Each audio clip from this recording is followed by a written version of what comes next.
Like 4 years ago, I had a friend, Chris. He's in another college now. He's in like Indiana, and he was watching TV at his house.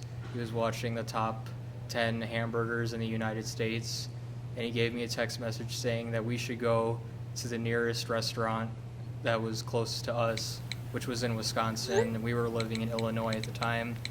So he came to pick me up, and we drove off north to where Wisconsin is, past the neighborhoods, and then once we pass the neighborhoods, we get to countryside, and we get cornfields, and we get emptiness, and rundown barns, and rundown farmland.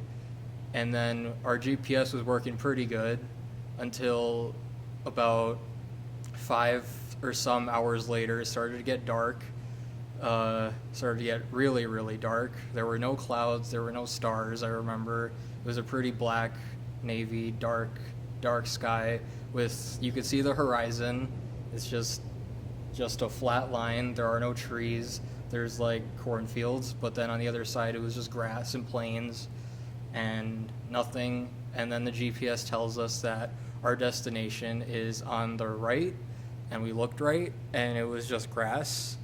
And for like 100 miles was absolutely nothing. So we turned around, and then we got lost, and we started talking about scary movies and the last scary movies we saw. And he gets really paranoid when just about horror movies, like, and how like the realistic horror movies about like people getting attacked. And this particular situation reminded him of a movie of some kids going on a country road trip who got lost, and they were driving in their car, and there were spikes on the road, and the tire got sliced, and then some rednecks came to kill them.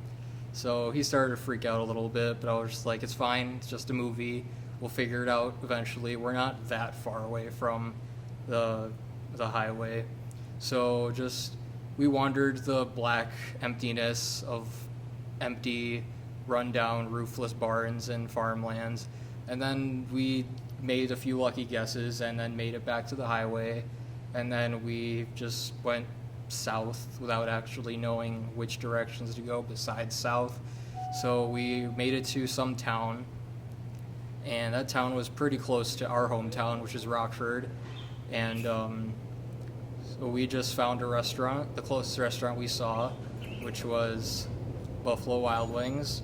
We ordered $40 worth of food and pigged out, and then we guessed our way back home, which was only like a half-hour drive. And then he dropped me off at my house, and then the day was over. And then that's my story.